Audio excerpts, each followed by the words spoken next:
চলে এসেছে ইহুদিদের লাল গরু। আল আকসা ভেঙে তৈরি করা হবে থার্ড টেম্পল।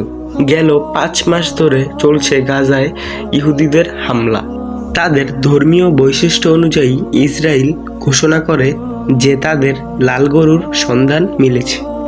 লাল গরুর আবির্ভাব ইহুদিদের জন্য বেশ গুরুত্বপূর্ণ একটি ঘটনা। এর সঙ্গে জড়িত ইহুদিদের ধর্মীয় ভবিষ্যদ্বাণীর বাস্তবায়ন। এর আগেও লাল গরু ইহুদিরা পেয়েছিল, কিন্তু ধর্মীয় বৈশিষ্ট্যের সাথে অমিল ছিল। ইহুদিদের গ্রন্থ অনুযায়ী তারা ভাবে যে তারা 1000 বছর ধরে অপবিত্র আছে। এই লাল গরুকে হত্যার পর তাকে পুড়িয়ে এর ভস্ম মিশানো পানি দিয়ে পবিত্র হবে ইহুদিরা।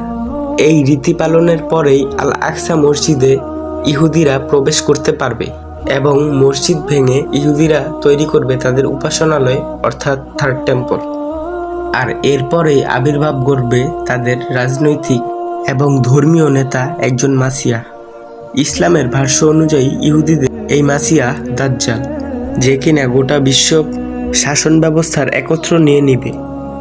এই লাল গরুকে হত্যা করে থার্ড টেম্পল নির্মাণের কাজ কবে শুরু হবে তা নিয়ে ইসরায়েলের টেম্পল ইনস্টিটিউটের বুধবারে আলোচনায় বসার কথা ছিল।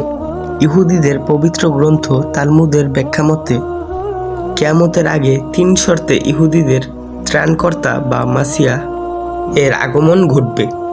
1. সারা পৃথিবীতে বিক্ষিপ্তভাবে ছড়িয়ে ছিটিয়ে থাকা ইহুদিদের ইসরায়েলে জড়ো হতে হবে। 2. একটি ইহুদি রাষ্ট্র প্রতিষ্ঠিত করতে হবে এবং সোলাইমানি মন্দির ঠিক আগে যেইখানে অবস্থিত ছিল ওইখানে মন্দির প্রতিষ্ঠিত করতে হবে। এটাকেই তারা বলে থার্ড টেম্পল। ধর্মগ্রন্থের ভাষ্যমতে লাল গরু জন্ম হওয়ার 3 বছর পর তারা সেটিকে হত্যা করে আগুনে পুড়িয়ে ছাই করে সেই ছাই মেখে ইহুদি জনগণ পবিত্র হবে।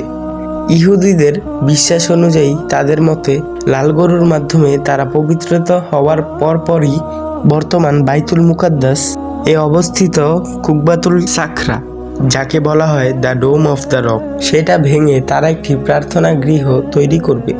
এরই মাধ্যমে ইহুদি তাদের মাসিয়াকে স্বাগত জানিয়ে তাদের প্রয়োজনীয় পদক্ষেপ নেওয়ার তথ্য একাধিক আন্তর্জাতিক গণমাধ্যমে কয়েকবার উঠে এসেছে। বিশেষজ্ঞদের মতে গেল কয়েক বছর ধরে ফিলিস্তিনকে নিশ্চিহ্ন করে দেওয়ার এবং আল আকসায় প্রবেশের নানা প্রতিবন্ধকতা তৈরি করার পেছনে তাদের ধর্মীয় বাণী কারণ হতে পারে।